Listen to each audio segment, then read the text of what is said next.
welcome to the Upkeep for Monday, March 2nd, 2020. That's right, it's all of the magic news you need in 10 minutes or less. Historic Anthology 2 is coming to Arena on March 12th. Megan, what does that mean? That means that historic ranked and traditional historic ranked are coming back. So if you want to climb that constructed ladder in a way other than standard, you are in luck.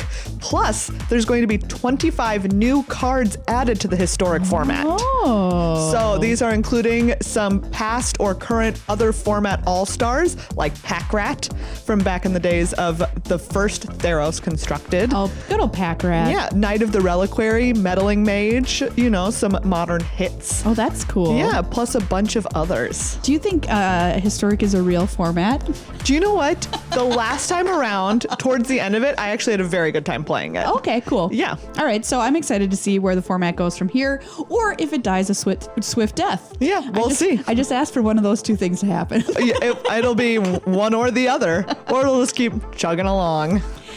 Next up, there's a couple more Secret Lair Drops that are going to be heading your way. That's right. So this first one ties into that historic anthology that we just mentioned. It is only available on March 12th, and Thalia, Guardian of Thraben, is one of the cards that's coming in that release, historic release. She's got enough cards where this could happen. Exactly. So Thalia Beyond the Hell Vault ties into that release, and it's 4 different arts of Thalia, Guardian of Thraben, plus a code for sleeves and card art styles, all 4 of them on Arena for that Thalia. And she's going to be in historic too. Yes. Okay. Yeah. All right, so cool. that's the Thalia that's like, you know, it's got first strike, and then it has the annoying part about non-creature spells cost 1 more to cast. Ooh, is that the annoying part? It really is. It really, really is. There's also going to be a Secret Lair drop for International Women's Day, which is March 8th. Everyone celebrate. 25 bucks for every Secret Lair sold will go to the World Association of Girl Guides and Girl Scouts. That's right, and this includes 5 iconic women of magic: Captain Sisay, Marin of Clan Neltoth, Una, Queen of the Fae, Narset, Enlightened Master, and Saskia the Unyielding, and they have all new art, plus you get a code for arena sleeves. I like that Captain Sisay one. Yeah, Looks it's really pretty cool. great. The art on them is really cool. Coming up next, MagicFest Reno happened this past weekend. How do we know that? Well, I'm not exactly just guessing, sure. honestly. We're just guessing because there was no coverage whatsoever of the event. A lot of people were in Reno for no reason if there wasn't a Magic Fest, so we hope there was one. That's true. The only way that I got my info was a hashtag on Twitter. Yeah. Thank goodness Channel Fireball did at least tweet one thing. The winner. The winner. Yes, which was Nathaniel Knox of Canada. So congratulations to him. It was a limited event, and it makes me a little sad, especially because it was limited. Yeah. And I love to see coverage. We know nothing Of limited, but that is the extent of our knowledge, unfortunately. Yes, MagicFest Turin in Italy is canceled due to coronavirus fears. MagicFest Lyon is happening this coming weekend, but attendees are requested to be on high alert, and CFB is urging best practices so people don't get sick. Wow. So that means wash your hands. This is the real deal, y'all. That's the biggest one. Please make sure you're spending at least 20 seconds washing your hands, getting your fingertips, backs of your hands, your wrists, your Sing thumbs. happy birthday twice. Yes. That's the guide. Yep. And remember, you don't actually need to be going out and purchasing a bunch of face masks. They don't help. They don't. And also you need to leave them for, people who work in the health industry and people who are immunocompromised. Yeah, great point. So leave them for those people. Just wash your hands real well. Don't touch your face. Yeah. Okay. This has become how to stay healthy. This is a medical podcast. This is a medical podcast. The Unsanctioned Release was last Friday. Yeah, so if you're not sure what this is another kind of unset. The reason I say kind of is because it's meant to be sold in a box set. There's 5 30-card decks. You take 2, shuffle them together, and you battle with somebody. There's 16 new uncards in this set, and it's silver borders, so it's still like funny, silly cards, but it's sold in a new, different way. Of course, you can still buy singles if you want to add these sorts of things to your cube, or you just like collecting uncards, but the way it's meant to be played is with those couple of decks decks and battle against your friend. Yeah, and it's been a real hit, so get on out there and grab it. Absolutely.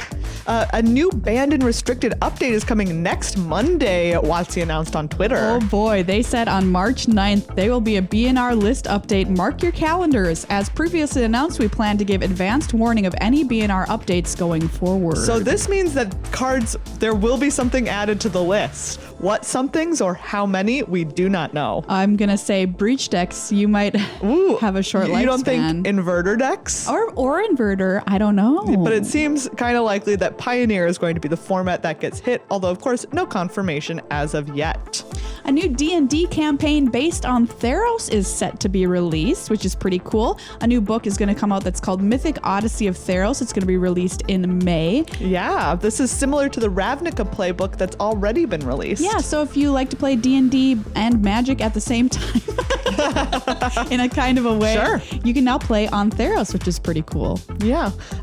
In a fun bit of art news, Kiora Best's The Sea God painting sold for $4,500. Wow, congratulations. Yeah, it's a really cool painting. This painting is beautiful. Yeah, the art on Kiora Best's The Sea God is just so great, so thematic to the set. I really love it. One of my life goals is owning a piece of original Magic art. So, I keep watching these sales to find out, when. Answer probably never, but a girl can dream. Yep, you sure can. So finally, the first Mythic Points Challenge happened this past weekend. Yeah, so people, if you're ranked high enough on Arena the past couple of months, you got to play in the standard Mythic Points Challenge. You got gems for winning matches. You got Mythic Points as well, which people in the MPL and Rivals League really care about. Yeah. And if you got 10 wins and you managed to get fewer than 3 losses, a lot of people were tweeting out the decks they used in standard. So if you want to check out which decks are performing best, that's a really good metric and thing to look at. And we also have this guy, Ball Lightning PhD, who is keeping track of the MPL and Rivals points this season and has factored in this Mythic Points Challenge as to the standings right now. Ken Yukihiro from Japan is in first. Nice. Pyotr Glogovsky is in second. Yeah, and of course, Paulo Vitor Damarosa already qualified for the next MPL season, is in fourth. But some players, they've got to start racking up those Mythic points. I mean, I know it's early, but this is a short season. It really is. So Javier Dominguez, Carlos Ramao, Gab Nassif, and Ray Sato. Gab Nassif is in Rivals. They've got to start putting up some results, get those Mythic points. And that's all of the news for this week. Yeah, you can check out our full-length podcast, Good Luck High Five, anywhere fine podcasts are found. And you can support the show on patreon.com/GLHF Magic.